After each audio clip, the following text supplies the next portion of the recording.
जय Hind guys. Now start और next video lecture. अपनी कड़ी को आगे बढ़ाते हैं। अगेन हमने क्वेश्चंस पिकअप किया हुआ है इनफाइनाइट सीरीज़ का, और क्वेश्चंस ये ऐसा क्वेश्चंस पिकअप करने का उद्देश्य है कि हम लोग टेस्ट को देखेंगे और इसमें और भी कुछ रहस्य छुपे हुए हैं, जिन रहस्यों की बात हम लोग क्वेश्चंस लगाते समय बात करेंगे। जब क्वेश्चंस पे हम लोग आएंगे तो ऑटोमेटिक वो सेक्रेट चीज़ आएगी और जिसका हम लोग डिस्कस करेंगे। बहरहाल अभी हमारा जो उद्देश्य है, हम इसको टेस्ट कर रहे हैं। और टेस्ट कहाँ शुरू करेंगे, ऑलरेडी हमने बात डिस्कस की थी कि अगर यहाँ पावर n है तो तुरंत आप कॉची रूट टेस्ट पे चले जाइए बिना किसी लफड़े में पड़े हुए, वो आपको जवाब मिल जाएगा। अगर नहीं जवाब मिलता है तब आप डी-एलेम्बर्ट्स रेशियो टेस्ट पे आइए। लेकिन अगर यहाँ पावर n नहीं है या n का वो फंक्शन नहीं है तो आप कॉची रूट टेस्ट से बचिए, सीधे डी-एलेम्बर्ट्स रेशियो टेस्ट पे आइए और देखिए डी-एलेम्बर्ट्स रेशियो टेस्ट क्या जवाब देता है। अगर वो फेल होता है तो फिर Raabe's test, logarithmic test, De Morgan Bernstein test, ये सारे टेस्ट की बात है। तो चलते हैं, देखते हैं थोड़ा कौन कौन से टेस्ट यहाँ फेल हो रहे हैं। और ये जो सीरीज या जो इस टाइप के जो क्वेश्चंस हैं जहाँ यहाँ पावर ऐसे दिए हुए हैं, क्या चीज़ें होती हैं, तो बहरहाल UN तो निकालना पड़ेगा। तो फाइंड द UN, तो UN तो इजी वे में निकाला जा सकता है। 1 है फर्स्ट टर्म में, है 1 3 है, 1 3 5 है, 7 होगा। तो फिर कैसे लिखेंगे, 1 × 3 × 5 एंड आर्ट्स 1 यानी टर्म में यहाँ होगा 2n-1, यस ऑफ कोर्स, अपान वहाँ 2 4 6 है तो फिर 2 × 4 × 6 एंड आर्ट्स 1 2n। अब ये मेरा स्क्वायर हो जाएगा। n = 1 2 3 लिखें तो हमारी वैल्यू मिल जाएगी इजीली। UN+1 लगे हाथ निकाल लेना है, तो ये तो अब ईजी है। तो 1 × 3 × 5 एंड आर्ट्स 1 2n-1। अब इसके आगे जो होगा एक और, तो फिर वो 2n+1 this whole divide upon 2 × 4 × 6 2n and next जो होगा वो मेरा 2n+2 हो जाएगा। उसके बाद इन सब का होल स्क्वायर है। अब मुझे तलाश है UN+1 अपान UN की, तो देखते हैं क्या मिलता है। ये हो गया 1 3 5 एंड आर्ट्स 1 2n-1 2n+1 this upon 2 4 6 2n into 2n+2।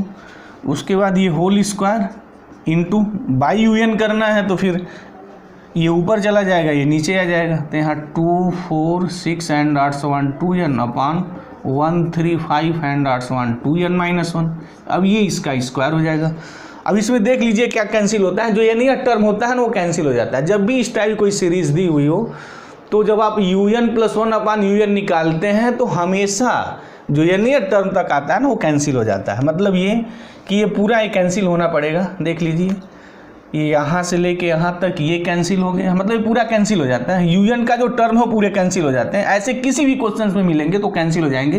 तो यूं ही आप ताबड़तोड़ लगा सकते हैं कि जो n+1 जो टर्म है उस टर्म को आप डायरेक्ट भी लिख सकते हैं। बहरहाल बट अगर एकेडमिक में आपको क्वेश्चन सॉल्व करना है तो आप पूरा लिखेंगे, लेकिन आप कॉम्पिटिशन्स की दुनिया में है, सॉल्व कर रहे हैं, तो ये सब तो लंबे प्रोसेस नहीं करेंगे। वहाँ एक ट्रिक ये काम करेगा, जब भी इस टाइप के क्वेश्चंस हों तो सीधे इसका जो n+1 टर्म होगा ना आप डायरेक्ट लिख दीजिए, वो UN+1 अपान UN आपका मिल जाएगा। इसे देख लीजिए यहाँ 2n+1 का होल स्क्वायर ये हो गया अपान 2n+2 का होल स्क्वायर हो गया, ये हो गया। मतलब जो लास्ट टर्म है UN+1 का वही लिखते हैं। लास्ट टर्म मतलब कि ये पूरा उतार के नहीं लिखेंगे, UN+1 का जो लास्ट टर्म है उसमें मतलब ये और ये अपन ये आ जाएगा। देख लीजिए सेम टू सेम वही है वहाँ, मतलब ये टर्म अपान ये टर्म, यही वैल्यू आई हुई है। तो जब भी ऐसा कोई क्वेश्चन हो तो टाइम बचाने के लिए इस ट्रिक का आप यूज कर सकते हैं। अब हम लोग यहाँ रेशियो डी-एलेम्बर्ट्स रेशियो टेस्ट की बात करेंगे तो क्या होगा, limit n tends to infinitive UN+1 upon UN अगर ये निकालते हैं तो बड़े इजीली वे में देखेंगे कि इसकी वैल्यू हमारी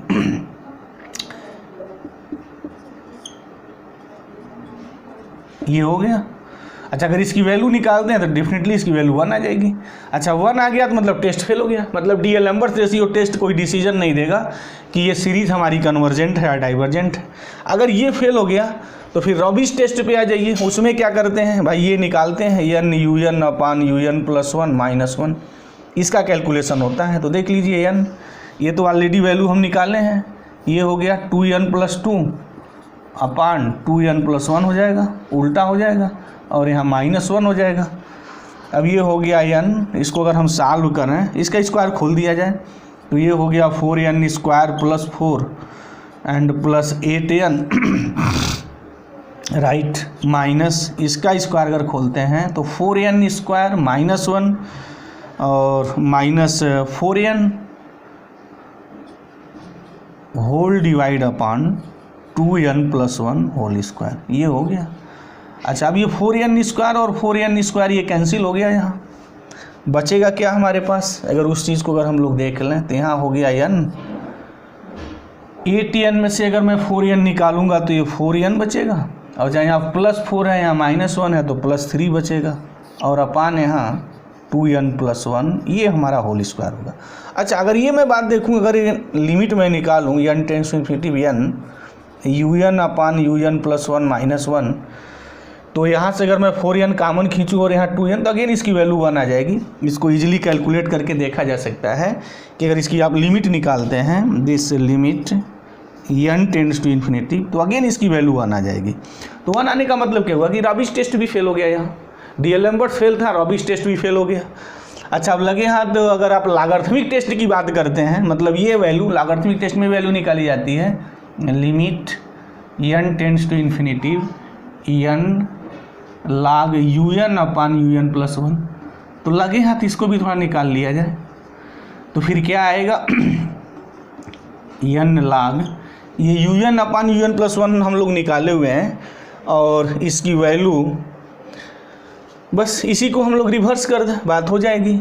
ये हो जाएगा 2n+2 अपान ये हो जाएगा 2n+1 और यहाँ मेरा होल स्क्वायर हो जाएगा दिस।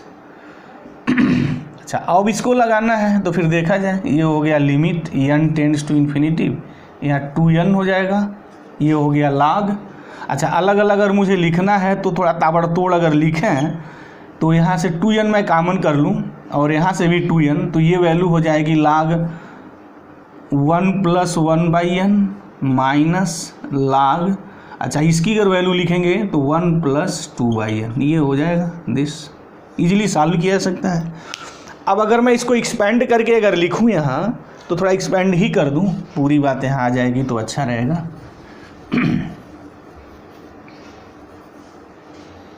अगर मैं एक्सपेंड करके यहाँ बात लिखूँ तो ये हो जाएगा limit n tends to infinity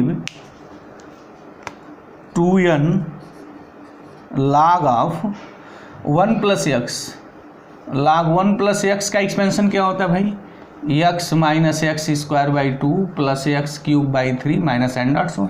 इसको एक्सपेंड करें, जब भी log का ऐसा आता है तो ऑलवेज यूज दिस कंसेप्ट, ये फार्मूला आप यूज करिए तो डेफिनेटली आपको जवाब मिलेगा, यस और नो में जवाब डेफिनेटली आ जाएगा। तो ये क्या हो जाएगा 1/n - 1/2n² + 1/3n³, ये दिस, और माइनस इसका एक्सपेंडन करेंगे तो 1/2n आएगा, उसके बाद -1/4n² प्लस n.1 रहने दें। अच्छा, अब देखें यहाँ अगर दिस, तो log तो मेरा कैंसिल हो गया तो log यहाँ तो होगा नहीं, इसका ऑलरेडी एक्सपेंशन हो गया, तो this is the simply 2n, ये हो गया।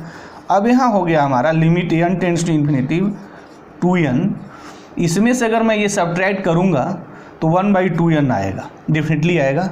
और बाकी हमारे जो फंक्शंस होंगे उससे हमसे मतलब नहीं है, कि जो भी आएगा 1/n² के हाईएस्ट पावर के रूप में आएगा।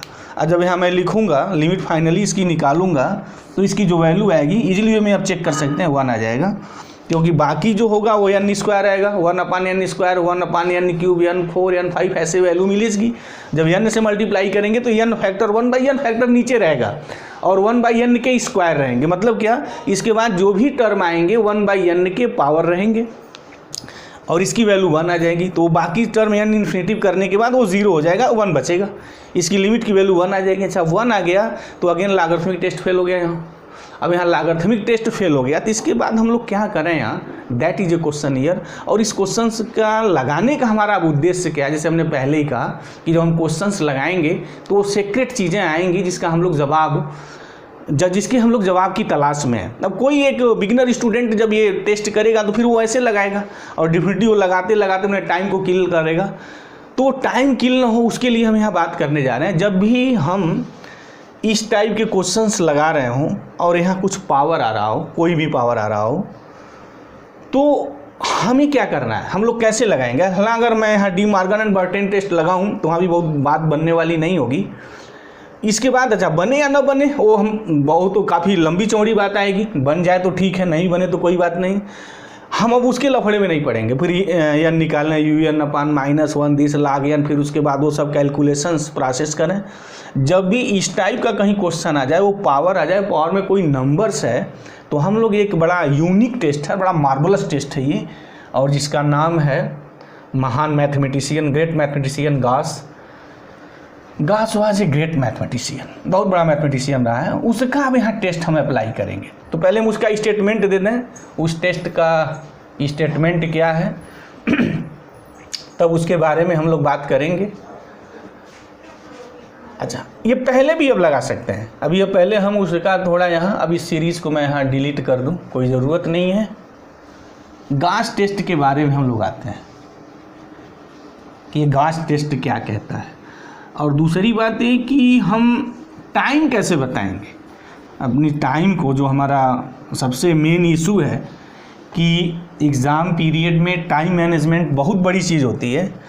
तो उस चीज़ को हम लोग कैसे बचाएंगे, मिनिमाइज कैसे करेंगे टाइम को अपने, उसी टाइम में मैक्सिमम क्वेश्चन कैसे सॉल्व करेंगे, उसी की बात मैं अब करने जा रहा हूँ यहाँ। तो ये मेरी वैल्यू निकल गई है दिस। तो पहले हम गास स्टेटमेंट लिखते हैं, उसके बाद उस स्टेटमेंट को क्लियर करते हैं, तब उसके बाद हम लोग आगे बढ़ते हैं। क्या है यहाँ गास स्टेटमेंट या गास टेस्ट क्या है।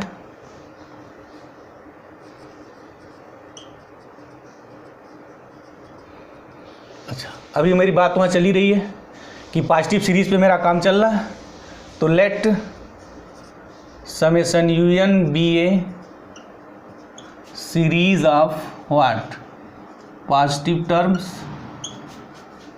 and let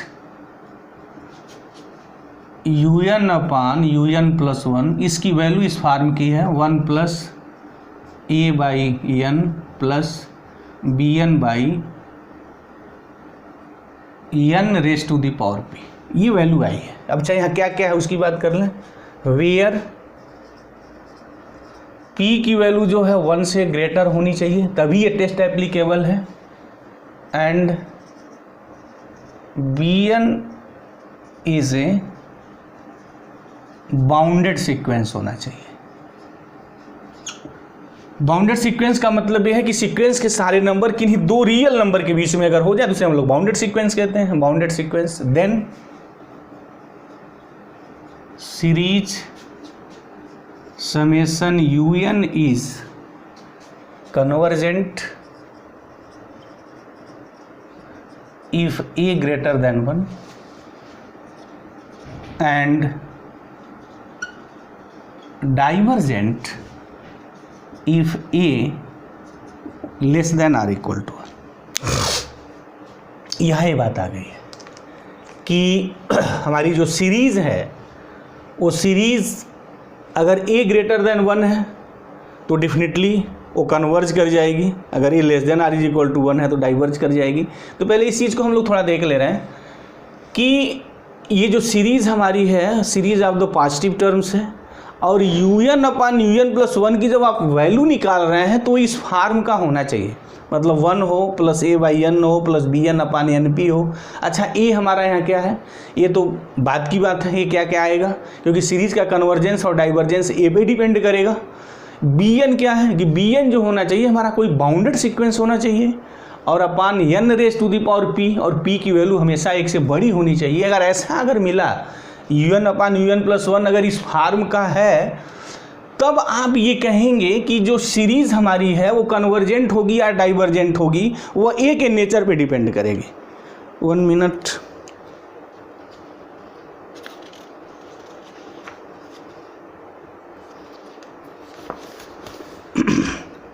यहाँ जो स्टेटमेंट है वो स्टेटमेंट ऐसा है, थोड़ा चेंज हो गया कि नहीं, ठीक, राइट।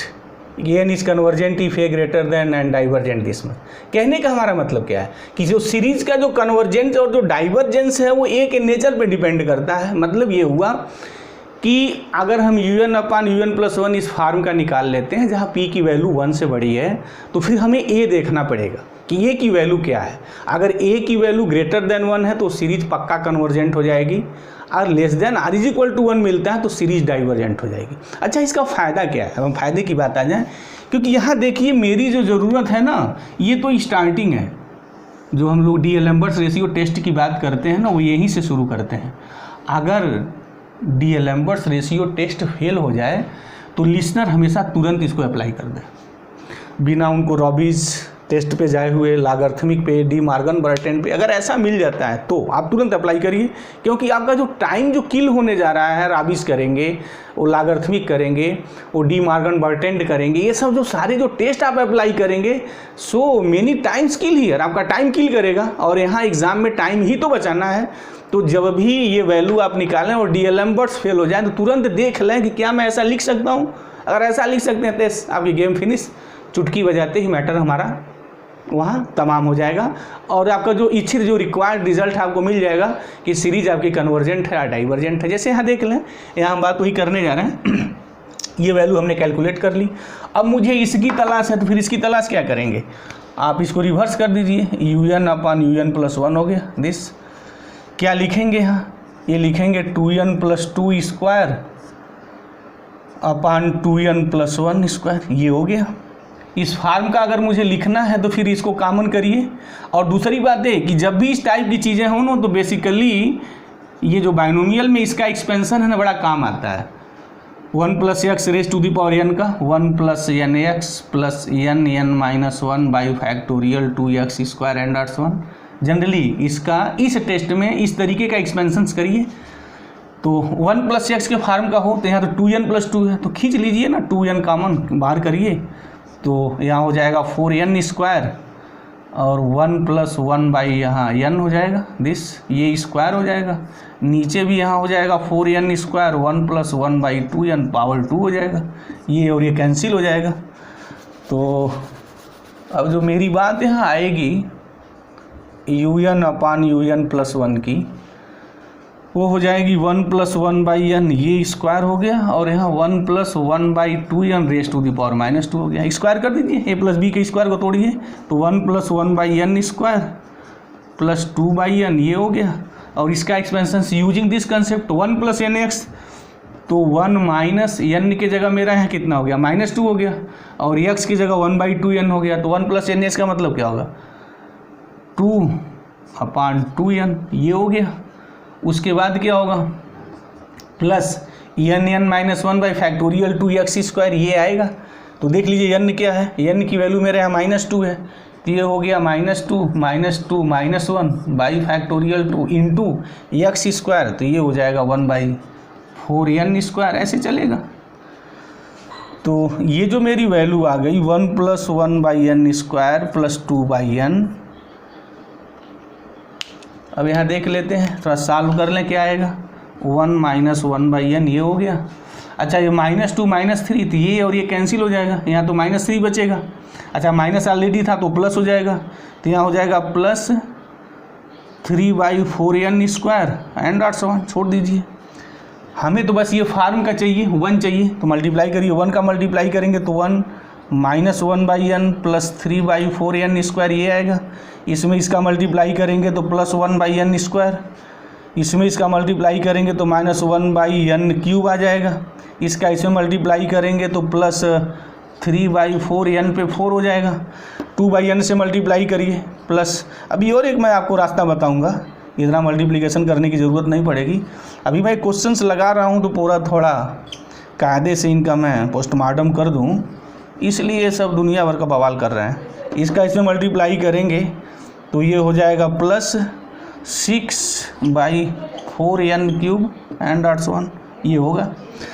मुझे तो बस यहाँ NP और P > 1 बस वही लिखना है। n² के बाद मैं नहीं लिखूँगा, छोड़ दूँगा, क्योंकि उसकी मुझे ज़रूरत ही नहीं है। क्योंकि b n upon n raise to the power p का वहाँ मतलब क्या है कि पी ग्रेटर देन मतलब एन और एन स्क्वायर एन क्यूब, बस एन स्क्वायर तक ही लिखे, उसके बाद वाले जो टर्म है एंड आर्ट्स वन करके छोड़ दीजिए, उनको वहीं इंड कर दीजिए। तो जैसे यहाँ देखिए पहले मैं 1 लिखूँगा तो 1 हो गया, उसके बाद 1/n का मैं कॉमन कर लूँ, खींच लूँ, कहाँ कहाँ मिलेगा देखिए, तो यहाँ -1 एक मिलेगा दिस, और यहाँ 1 मिलेगा आपको, +2 मिलेगा, ये मिलेगा, और तो कहीं नहीं मिलेगा।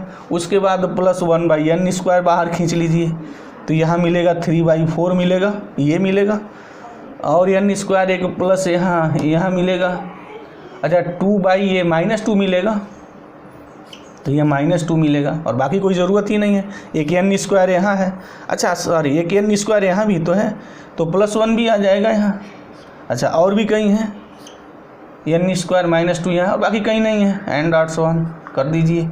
अब देख लीजिए, तो ये हो गया 1 प्लस, इसको सॉल्व करेंगे तो 1/n प्लस, इसको अगर मैं सॉल्व करूँ तो इसकी जो वैल्यू आएगी, इसकी वैल्यू क्या आएगी, ये 4 दूना -8 + 4 तो -4, तो माइनस हो जाएगा फाइनली, तो माइनस ये 3 सॉल्व भी कर लें तो 3 - 8 + 4 यहाँ 4 हो जाएगा, 4 3 7 -1/4 आएगा, तो -1/4 ये हो गया, और यहाँ n स्क्वायर एंड आर्ट्स 1 लिखने की ज़रूरत नहीं है, हो गया मेरा, बस इतने ही दिस ईयर। अच्छा, एक हमारा मतलब क्या हुआ, पहले हम लोग देखते हैं, कंपैरिजन करते हैं उस रूप का है या नहीं। तो अगर मैं यहाँ बात करूँ, देखूँ इस सीरीज़ को, इस टर्म को, तो 1 है ऑलरेडी, और a की जगह मेरा 1 है। अच्छा, bn की जगह मेरा क्या है, अगर मैं कंपैरिजन करूँ इससे, दिस क्या है 1 + a/n + bn/n raise to the power p, तो a की जगह 1 है, a की जगह जो मेरा है 1 है, और p की जगह n स्क्वायर है, this is the 2, and bn is equal to -1/4, और bn क्या होना चाहिए, बाउंडेड सीक्वेंस होना चाहिए, तो bn इज इक्वल टू -1/4 किसी भी नेचुरल नंबर्स के लिए 1/4, and this is the constant sequence, तो definitely every constant sequence is bounded, तो बाउंडेड ऑलरेडी है हमारा। अच्छा, p भी ग्रेटर देन 1 है already, this is the p greater than 1, वो भी बात मेरी यहाँ है। उसके बाद मेरा यहाँ क्या है कि a की वैल्यू 1 है, और a के नेचर पे अब डिपेंड करेगा कि a की वैल्यू अगर ग्रेटर देन 1 है तो कन्वर्जेंट है, अगर ये less than r is equal to 1 series divergent है, तो फिर ये इज इक्वल टू 1 है, तो फिर ये इस क्राइटेरिया को सेटिस्फाई कर रहा है, तो definitely by Gauss test this series is the divergent. तो कहने का हमारा मतलब क्या हुआ कि हम 2-3 जैसे भी हमने टेस्ट किया, इसको लगाया, और हमारा यहाँ टाइम किल हुआ, तो कोई बात नहीं, आपके लिए टाइम किल तो होना ही होना है, क्योंकि अगर पूरे कॉन्सेप्ट सीखने हैं तो सारी चीज़ों को जानना ज़रूरी है। अब एक एक टेस्ट लगाएंगे तो टेस्ट फंसाते रहेंगे, कभी डी एलम्बर्ट फेल होंगे, कभी रॉबिन्स फेल होंगे, कभी लॉगरिथमिक फेल होंगे, वो चीज़ें फेल ना हो। जब भी कभी ऐसे यहाँ पावर्स आ जाएँ तो ऑलवेज यूज गॉस टेस्ट, आप गॉस टेस्ट यूज करें, आपका टाइम बचेगा, और उसको ईजी वे में, जैसे यहाँ देखा जाए कि हमने उस फार्म का बना दिया, बस वहाँ n स्क्वायर लिखना, फिर n से ज़्यादा में लिखने की ज़रूरत नहीं है, 1/n के जो पावर्स आएंगे ये होने चाहिए। ऐसा बन रहा है या नहीं, अगर ऐसा बन रहा है तो ये चीज़ें सही हैं, अगर ऐसी चीज़ें नहीं बन रही हैं तो दैट इज़ ए प्रॉब्लम, तो बात मेरी प्रॉब्लम की है। तो मुझे उम्मीद है, अच्छा एक बात यहाँ और, एक दूसरे और भी ईजी वे में इस चीज़ को लगा सकते थे, जैसे हम इसको यहाँ डिवाइड कर दें, और डिवाइड करने के बाद उस चीज़ को ईजी कर लें, स्क्वायर कर दें, तो उस चीज़ को भी हम लोग लगा सकते हैं, इसको डिवाइड कर दिया जाए and this is the square year, तो वो भी मेरी बात हो जाएगी। बट आप जैसे इसको एक्सपेंड कर सकें, लेकिन एक्सपेंशन सबसे इजी ये है कि आप ये फार्म हमेशा यूज करें, ये फार्म यूज करेंगे तो आप बहुत सारे लफड़ों से बचे रहेंगे। तो मुझे उम्मीद है कि इस टाइप के जो क्वेश्चंस हैं कैसे लगाए जाएं, उसके लिए एक आपको आइडिया और एक कंसेप्ट डेवलप हो गया। अगर कोई प्रॉब्लम है तो आप कमेंट बॉक्स में जाइए, कमेंट करिए, उसका बखूबी हम जवाब देंगे। तो thank you very much guys, जय हिंद।